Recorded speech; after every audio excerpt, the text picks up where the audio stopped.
واصل وزير الخارجية المصري سامح شكري إلى العاصمة الألمانية برلين في زيارة تستغرق 4 أيام عقد فيها مباحثات هامة مع وزير الخارجية الألماني فرانك فالتر شتاينماير وعدد من المسؤولين الألمان. برنامج تناول اجتماع مع وزير الداخلية، مع وزير التعاون الدولي والتنمية، مع عدد من أعضاء البوندستاج، ولقاء مع مجموعة من الشركات الكبرى العاملة في مصر، وكانت مشاورات مثمرة أكدت رغبة الجانبين المصري والألماني على استمرار وتيرة دفع العلاقات نحو الأمام والبناء على الزيارة الناجحة للسيد الرئيس إلى برلين واللقاءات العديدة التي جمعت سيادته مع المستشارة الألمانية. برلين تتقاسم مع مصر قضايا الاستقرار الإقليمي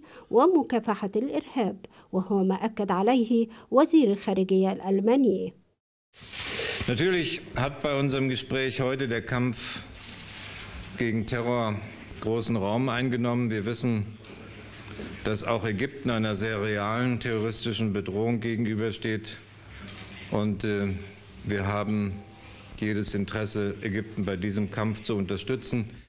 الملف الليبي والسوري كان حاضران على قائمة مباحثات وزيري البلدين. Intensive Beziehungen zwischen Deutschland und Ägypten. Es gibt sehr viele regionale Herausforderungen, die wir nur gemeinsam lösen können. Wenn ich an den politischen Prozess in Syrien denke, wenn ich an Libyen denke, aber auch an den Nahostfriedensprozess. كما التقى وزير الاقتصاد زيغمار جابرييل.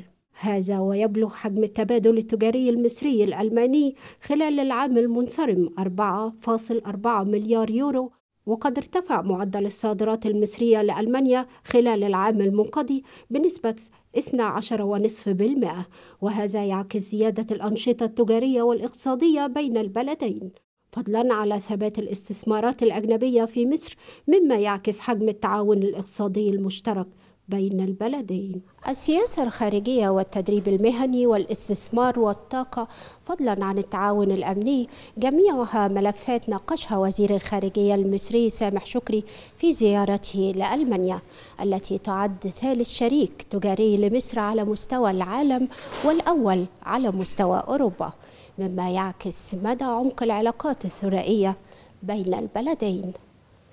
من مقر الخارجية الألمانية، إيمان البكري، التلفزيون المصري، برلين. السياسة الخارجية والتدريب المهني والاستثمار والطاقة والتعاون الأمني جميعها ملفات ناقشها وزير الخارجية المصري سامح شكري في زيارته لألمانيا، التي تعد ثالث شريك تجاري لمصر على مستوى العالم والأول على مستوى أوروبا، مما يعكس مدى عمق العلاقات الثنائية المصرية الألمانية. من مقر الخارجية الألمانية، إيمان البكري، النيل للأخبار، برلين.